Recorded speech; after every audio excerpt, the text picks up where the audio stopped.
Hello everyone, welcome to my YouTube channel. In this video, I'm going to solve few problems from mock test, and this question will be from part C. But before that, if you are new to this channel, please subscribe our channel and also press the bell icon so that whenever I post new video, you will get notification. So without further ado, let's get started. Question number 41, what it says. So we have given analytic function from C to C. Then which of the following condition imply f is not 1 1? If f must be f is not 1 1. Okay. So before we start solving this problem, let me recall one fact. If a function f is constant, then f cannot be 1 1. So why this result is true? Say, let's say suppose f is constant function, then f of for distinct x1 and x2, f of x1 and f of x2 both will be constant C, but that does not imply x1 and x2 are same. Okay, that's why if function f is constant, then it cannot be 1 1. If you look at the options, they are given suprema of range of mod of f is equals to f of 0, mod of f of 0. In second, they are saying fz never touches x-axis. In third, they are saying both have different period, and in D they are saying no singularity in extended complex plane.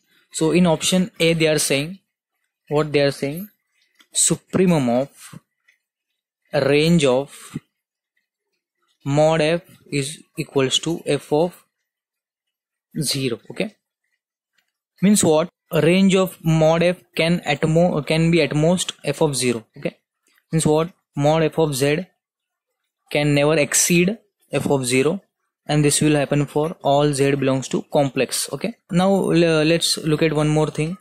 My function f of f is from C to C, and which is given analytic. Okay, this is analytic, and analytic function on whole complex plane is always entire. Okay, means what? Our f is entire, and also we got fz is bounded. Okay, this will imply fz is bounded. So entire and bounded, by Liouville theorem, fz will be constant, and as soon as we get fz is constant, we can say f cannot be 1 1. Okay, so in this case we are getting f is not 1 1. Let's look at case B. In case B, they are saying f never touches x-axis. F never touches x-axis. Okay, now see, what is entire function? Entire function can skip at most one point. Okay, means range of fz can be either C or C minus some alpha, or if it is constant, then range will be simply constant. Okay, where alpha is constant. So these are the possibilities for range of fz. Now in this case, my function fz is entire and skipping uncountably many points. Means what? Fz has to be constant function, otherwise my fz cannot be entire. Function is entire as well as skipping whole x-axis. Fz has to be constant function, and fz is constant means what? F cannot be 1 1. So in this case also we are getting f is not 1 1. Okay, let's look at third option. What they are saying in third option? In third option, they are saying f of z plus 1 equals to f of z plus I equals to f of z, and this happens for all z in complex plane. Now see, f of z plus 1 equals to f of z means what? Z equals to 1 is period of f of z. Okay, similarly f of z plus I equals to f of z means what? Z equals to I is again period of fz. Now see, we are getting two different period. Now let me recall one fact. If function has two linearly independent period, then my function is said to be constant. Okay, now we just have to prove this both are linearly independent. We can easily prove both are linearly independent. How do we prove? A plus 1 plus b times I is equals to 0. If I am able to prove a and b are both 0, then we are done. Okay, so this is nothing but our complex number a plus bi, which is equals to 0 plus I times 0, which will imply a is 0 and b is 0. Means what? Our 1 and I are linearly independent. Means what? In this case also fz is, we are getting constant, and fz constant means what? F is 1 1. So in C also we are getting 1 1. Now let's look at option D. In option D, they are saying what they are saying in option D: f has no singularity in extended complex plane. So means what? Our f is regular at z equals to infinity. And is there any function which is regular? Means what? Analytic at z equals to infinity also. So is there exists this function? Only constant function is there who is regular at z equals to infinity. In this case also we are getting f is not 1 1. Okay. So this is again true. So if I look at the option A, B, C and D, all are correct. Now let's move ahead. Question number 42. What they are saying in question number 42? We have given 2 cross 2 matrix with complex entries such that A is non-zero. Our A is non-zero. One more thing they have given. It is non-diagonal. And A is not diagonalizable. Okay. In first option they are saying an A is non-diagonalizable if, and they have given 4 options. First says A square equals to identity. If A square equals to identity, can it implies A is non-diagonalizable? So that's what they are asking. So let's check one by one. If my A square is equals to identity means what? Our A square minus identity equals to 0. If I look at the annihilating polynomial, I will get x square minus 1. Their minimal polynomial will be x minus 1 and x plus 1. Means what? In this case, our matrix A is diagonalizable. Why diagonalizable? Because by the result, if my minimal polynomial is split into linear factor, then matrix A is diagonalizable. So by that theorem, this matrix A will be diagonalizable. And but we want A is non-diagonalizable. So first option will be incorrect. Okay. Let's look at second option. In second option, they are saying A square is equals to 0 matrix. So is this implies A is not diagonalizable? Let's check. So see, A square equal to 0 means what? A is nilpotent matrix. And only nilpotent matrix which is diagonalizable is 0 matrix. But see, they are saying A is non-zero. So in this case also, we are getting A is diagonalizable. Okay. Let's try to prove this result. Suppose my A is non-zero matrix. Okay. And A is diagonalizable. Then what will happen? Then our A is similar to, then I can write as P inverse D into P, where D is the diagonal matrix whose eigenvalues are eigenvalues of A. So, but see, what are the eigenvalues of nilpotent matrix? Eigenvalues of nilpotent matrix will be 0 matrix. So our diagonal element will be 0 0. So we are getting 0 matrix, which is the contradiction because we assume A is to be non-zero. Okay. So only diagonalizable matrix which is nilpotent is 0 matrix. Okay. But we have given non-zero matrix. So this has to be true. Okay. Because whenever A square is equal to 0, we will always get A to be non-diagonal element. Okay. So this has to be true. Let's look at third option C. In option C, they are saying A square is equals to 0. So in third option, they are saying A square is not equal to 0. Let's take one counter example. Suppose my A is this matrix 1, 2, 0, 0. This is non-zero matrix. This is also non-diagonal. Let's check, but this matrix is diagonalizable. You can check. Okay. So what will be the characteristic polynomial? Px is x square minus trace plus determinant means 0. So our characteristic polynomial will be x square minus x. And if you look at the minimal polynomial, it will be x into x minus 1. So our minimal polynomial is a product of linear factor. This will be diagonalizable. And this will discard option C. Okay, let's look at option D. In option D, they are saying both eigenvalues of A are equal. Both eigenvalues of A are equal. Let's look at this case. What will happen if my both eigenvalues are 0? So suppose eigenvalues of A are lambda with multiplicity 2. Okay.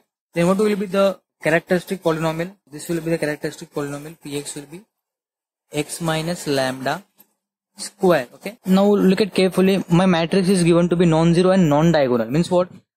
This matrix cannot be in this format. Okay. This matrix, our matrix cannot be in this format. Means what? Our minimal polynomial in this case. So it will be like something like this. Lambda, lambda, a and 0. Okay. So if I look at a minus lambda I, then it will be 0 0 0 into some non-zero entry here, okay, and which is not equal to 0. So minimal polynomial has to be x minus lambda square, okay, so which is not the product of linear factor.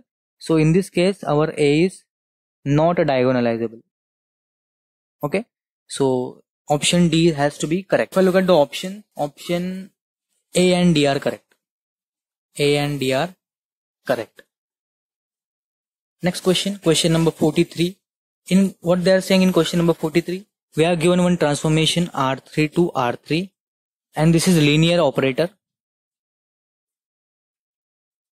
and they have defined transformation this operator by T of xyz equals to 2y plus z, x minus 4y and 3z, okay. So first we will try to construct matrix of this transformation. How to construct? First find out image of this transformation with respect to standard basis.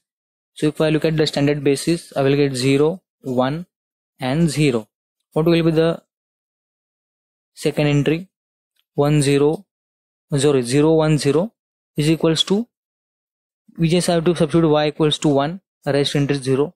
This will be 2 minus 4 and 0, and last entry will be 0 0 1, and image of this T under this 0 0 1 will be 1 0 and 3.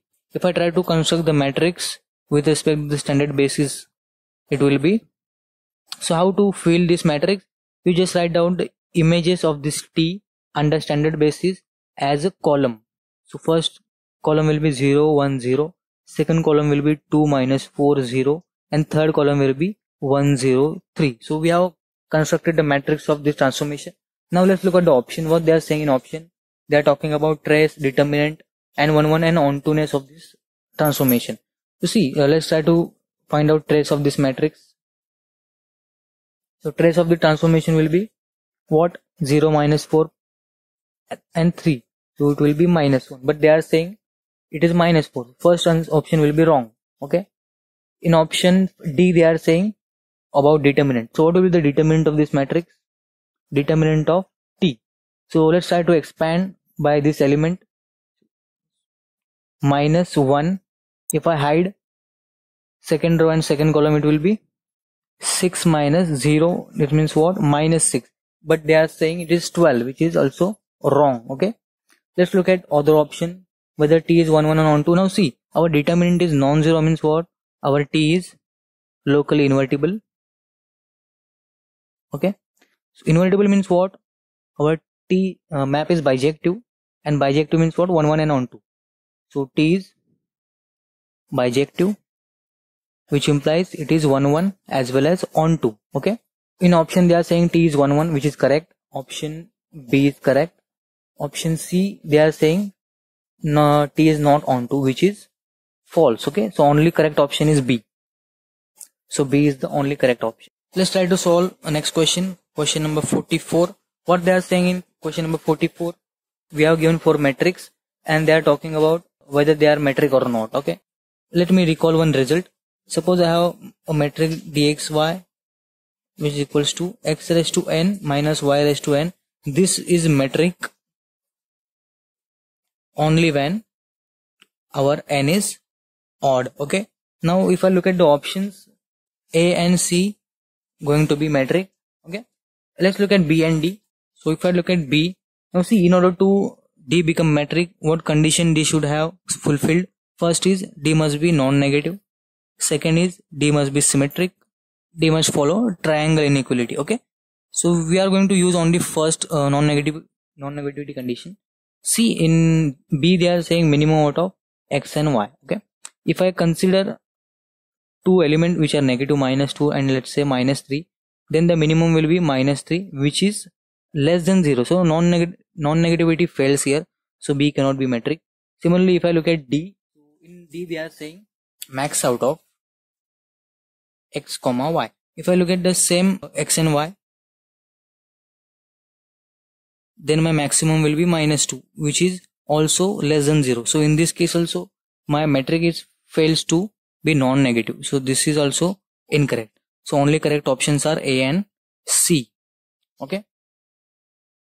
In question number 45, what they are saying, they are given one functional jy equals to 1 0 y dash square plus x square dx, and this is the initial condition y0 at minus 1. These are the boundary condition.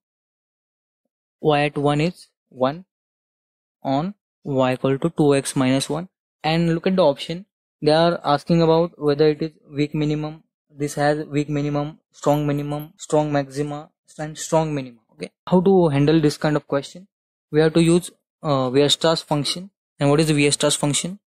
E of x, y, y prime, p equals to f of x, y, y prime minus f at x, y, p minus fp of x, y, p multiplied by y prime minus p. Okay. So this is what Weierstrass function. By using this function, we are going to determine whether this functional has a strong maxima, strong minima or not. Okay. So let's first try to extract f of x, y, y prime from this functional. So what is f of x, y, y prime?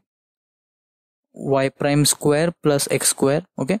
What will be our f of x, y, p? So how to find? Just replace y prime by p. So it will be p square plus x square. And what is f? Derivative of this f with respect to p? So it is nothing but 2p. Okay. So if I substitute all the values in this Weierstrass function, I will get this is y prime and p. So what is my f of x, y, y prime? Y prime square plus x square. Okay. Minus what is f of x, y, p? Is nothing but p square x square plus what is our f of p at x, y, p? It is nothing but 2p y prime p. Let's try to evaluate this. So x square and this x square will cancel. Y prime square minus p square plus 2. So this is minus, I guess. Yeah. This is minus 2p into y prime will be minus 2p y prime. And this minus will become plus 2p square. Okay.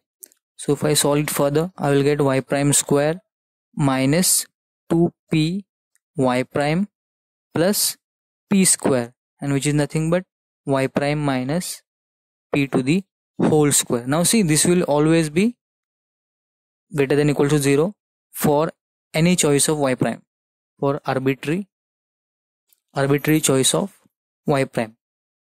This will imply what? Our given functional has strong minima. Okay. Whenever it is Euler function is greater than equal to 0 for any choice of y prime, then your given functional will have strong minima. Okay. If it is less than equal to 0, it will have, this functional will have strong maxima. Okay.